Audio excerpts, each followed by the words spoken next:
अस्सलाम वालेकुम वरहमतुल्लाहि वबरकातुहू। Hope everyone is fine and doing good. सबसे पहले तो मैं आप लोगों से माफ़रत करना चाहता हूँ कि मैंने लास्ट वीडियो को कहा था कि वो 10 मिनट से छोटी बनेगी, लेकिन वो थोड़ी सी लेंदी हो गई थी वीडियो रिकॉर्ड करते वक्त। बिल्कुल भी टाइम का अंदाज़ा नहीं रहा, तो एक्सट्रीमली सॉरी फॉर दैट। तो कल का क्विक रिकैप कर लेते हैं। कल हमने पेरेंट स्टेटमेंट के बारे में पढ़ा था कि पेरेंट स्टेटमेंट क्या होती है,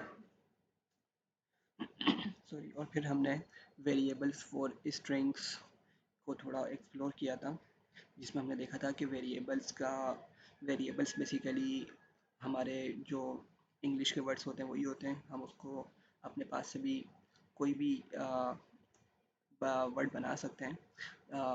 तो वो वेरिएबल्स होते हैं और उसमें हम स्ट्रिंग्स को स्टोर कर देते हैं। और स्ट्रिंग्स क्या होती हैं, इसका भी हमने डिस्कस किया था कि कोई भी भले लेटर हो या कोई भी नंबर हो या कुछ भी चीज़ हो, अगर उसको हम सिंगल या डबल कोट में इनक्लोज कर दें तो उसको स्ट्रिंग कहते हैं।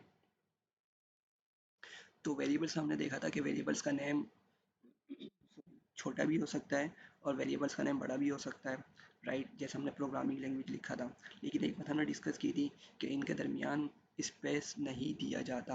अगर स्पेस देंगे तो पाइथन एरर थ्रो कर देगा।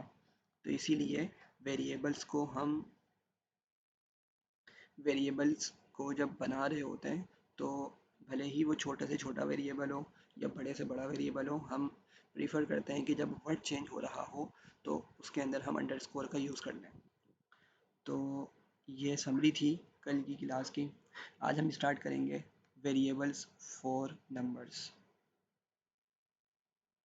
For those who don't know, we are following the book Smarter Way to Learn Python, and this is the chapter number 3 from the Smarter Way to Learn Python.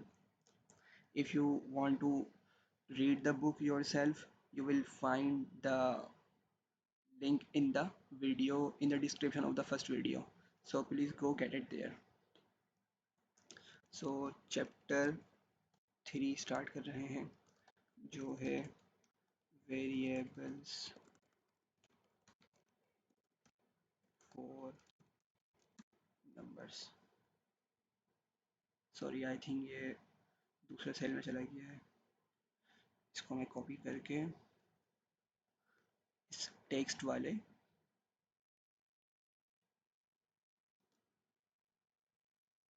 Cell में डाल देता हूँ, variable for numbers, और मैं यहाँ से इसको delete कर देता हूँ। अच्छा, वेरिएबल फॉर नंबर्स, तो हमने जिस तरह देखा था कि हम स्ट्रिंग्स को वेरिएबल्स में स्टोर कर सकते हैं।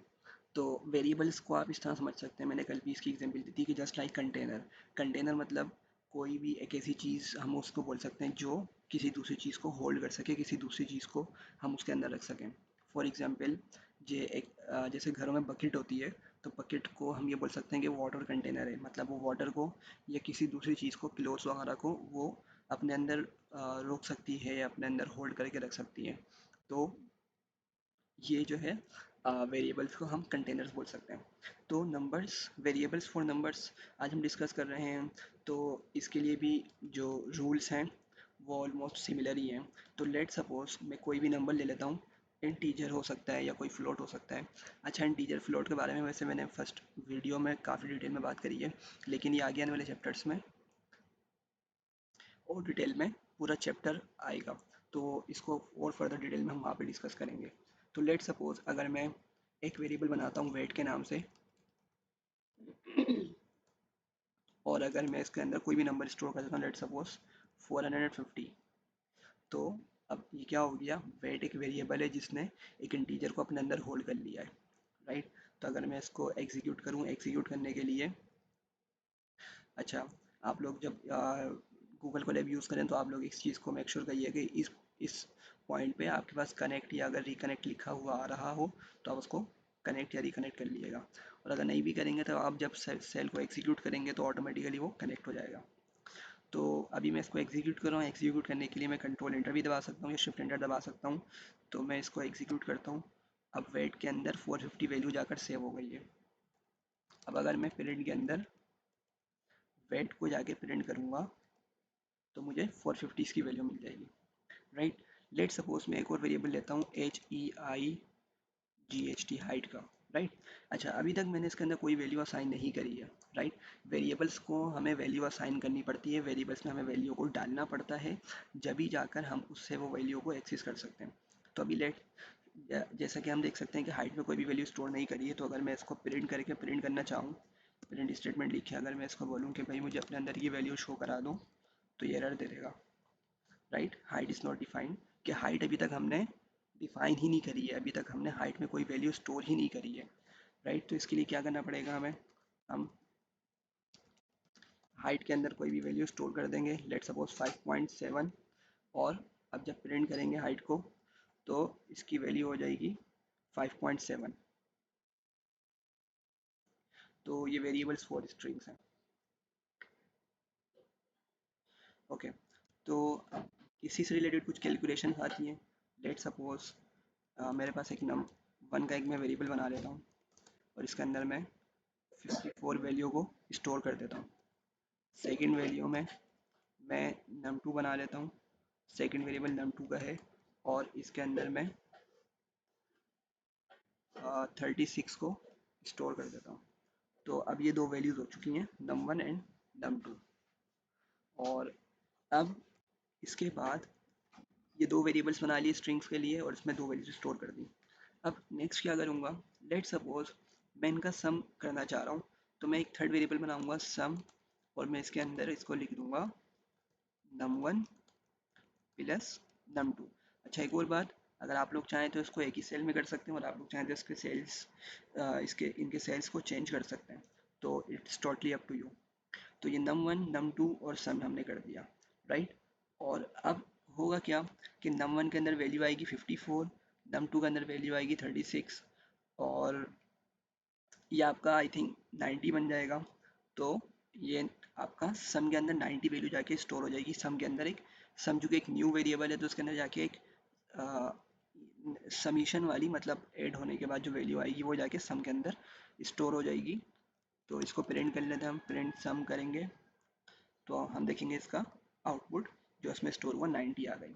ये इसकी वैल्यू कितनी आ गई, 90 आ गई। तो पॉइंट यहाँ पर ये है समझाने का कि अगर हमने कोई कि वेरिएबल्स के अंदर कुछ वैल्यूज स्टोर की हुई हो, तो अगर हम उन सिर्फ वेरिएबल्स को प्लस करेंगे, आप जैसे कि देख सकते हैं कि मैंने यहाँ पे 54 प्लस 36 नहीं लिखा, मैंने यहाँ पे लिखा num1 प्लस num2। तो num1 प्लस num2 लिखने की वजह से क्या हुआ, उनके अंदर की वैल्यूज कॉल हुई, और कॉल होकर क्या हो गया इस तरह करके, अगर मैं आपको विजुअली दिखाना चाहूँ कि num1 की जगह वैल्यू आई 54, और num2 की जगह वैल्यू आई 36, और यहाँ पर ये दोनों ऐड होके सम के अंदर जाके स्टोर हो गई, राइट। अच्छा, यहाँ पर मैंने अभी क्या किया, मैंने इसको कमेंट कर दिया। कमेंट करने का मतलब क्या होता है कि जिस लाइन को मैं कमेंट कर दूंगा, पाइथन उसको रीड नहीं करेगा, पाइथन उसको रीड नहीं करेगा, उस लाइन को स्किप कर देगा, उस लाइन को एग्जीक्यूट नहीं करेगा, राइट। तो कमेंट करने के लिए क्या करना पड़ता है, या तो अगर आप चाहें तो आप लाइन से पहले जाकर हैश का सिंबल यूज़ कर लें। तो अगर देखें मैं हैश का सिंबल हटाऊंगा तो इसका कलर वाइट हो रहा है, लेकिन अगर मैं हैश का सिंबल लगाऊंगा तो ये ग्रीन ग्रीन सा हो रहा है। इसका मतलब ये पाइथन इसको रीड नहीं करेगा। और इसका शॉर्टकट आप चाहें तो कंट्रोल और फॉरवर्ड स्लैश आपका होता है ये वाला। तो अगर कंट्रोल और फॉरवर्ड स्लैश दबाएंगे तो ऑटोमेटिकली वो लाइन कमेंट हो जाएगी, राइट। तो जब लॉन्गर कोड्स लिख रहे होते हैं उसके अंदर हमें बस जैसे अगर मैं पूरे को कमेंट करना चाहूँ फॉर एग्जांपल, अब मैं अगर बारी बारी जाके सबके साथ हैश लगाऊंगा तो बहुत टाइम लग जाएगा। तो इससे आसान काम क्या होता है कि आपने जो भी लाइंस को कमेंट करना है आपने उसको सेलेक्ट किया और आपने कंट्रोल फॉरवर्ड स्लैश दबा दिया, जिसकी वजह से वो कमेंट में चेंज हो जाएगी। दोबारा कंट्रोल फॉरवर्ड स्लैश प्रेस करेंगे तो वो अनकमेंट हो जाएंगी। एनीवेज, तो पॉइंट यहाँ पे ये था समझाने का कि वेरिएबल्स के अंदर अगर हमने वैल्यूज़ को स्टोर किया हुआ है तो हम सिर्फ वेरिएबल्स को कॉल करके उनको सम करवा सकते हैं। तो इसी तरह हमारे पास यहाँ पे 90 प्रिंट हो गया।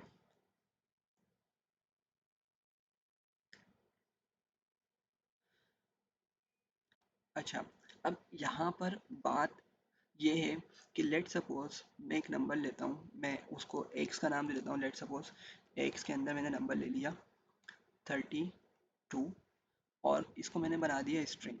स्ट्रिंग मैंने पढ़ा था कि अगर हम लोगों ने पढ़ा था स्ट्रिंग के अगर 32 या कोई भी नंबर हो या कोई भी लेटर हो, अगर उसको हम सिंगल या डबल कोट में डाल देंगे तो वो एज अ स्ट्रिंग बिहेव करेगा।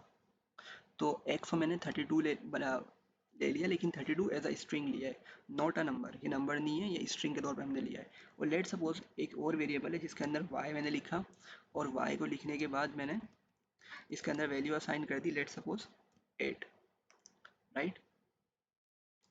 तो अब एक मेरे पास स्ट्रिंग है, दूसरा मेरे पास नंबर है। तो अगर मैं अब इन दोनों को ऐड करना चाहूँ, अगर मैं इन दोनों को ऐड करना चाहूँ, तो क्या ये दोनों ऐड हो जाएंगे? आप लोग इसको एग्जीक्यूट करके वीडियो को पॉज करके मुझे बताएं कि ये दोनों ऐड हो जाएंगे, कमेंट सेक्शन में मुझे इन्फॉर्म करें, राइट। चले हम स्टार्ट करते हैं। तो ये दोनों एक्चुअली ऐड नहीं होंगे। क्यों? क्योंकि देखें 32 जो है वो स्ट्रिंग है, स्ट्रिंग को हम इंटीजर या फ्लोट के साथ ऐड नहीं कर सकते। स्ट्रिंग मतलब वो उसकी जो नेचर हो चुकी है, उसकी जो टाइप हो चुकी है, वो हो चुकी है स्ट्रिंग। अगर मैं आपको दिखाऊं भी, मैंने आपको फर्स्ट क्लास में बताया था एक टाइप फंक्शन होता है। अगर उस टाइप फंक्शन के अंदर हम जो भी वेरिएबल है उसको डाल के हम उसकी टाइप निकालना चाहें तो निकाल सकते हैं। जैसे मैंने एक्स को डाल दिया तो यहाँ पे एक्स आपको मिलेगा स्ट्रिंग, हालांकि नंबर मैंने स्टोर किया, नंबर 32 नंबर है। और 32 नंबर की वजह से यहाँ पर वो बोला तो उसको इंटीजर चाहिए था, लेकिन चूंकि उसमें उसको सिंगल कोट में बंद कर दिया है तो वो स्ट्रिंग के तौर पे बिहेव कर रहा है। और अगर मैं यहाँ पे वाई को मेंशन करूँगा तो वाई की वजह से वो इंटीजर शो करेगा। तो अगर मैं इन दोनों को ऐड करना चाहूँ, इन दोनों को अगर मैं ऐड करना चाहूँ, लेट्स सपोज सी में ऐड करूँ X, G equals to X plus Y, तो और अगर जी को प्रिंट करूँ तो ये एरर थ्रो कर देगा। तो यहाँ पे एक एरर आ गया, can only concatenate string not integer to string. तो स्ट्रिंग को इंटीजर या फ्लोट के साथ हम ऐड नहीं कर सकते। तो ये था हमारा थर्ड चैप्टर। इस चैप्टर के बाद फोर्थ चैप्टर के अंदर हम फेमिलियर ऑपरेटर्स और मैथ एक्सप्रेशंस को स्टडी करेंगे। अल्लाह हाफिज़।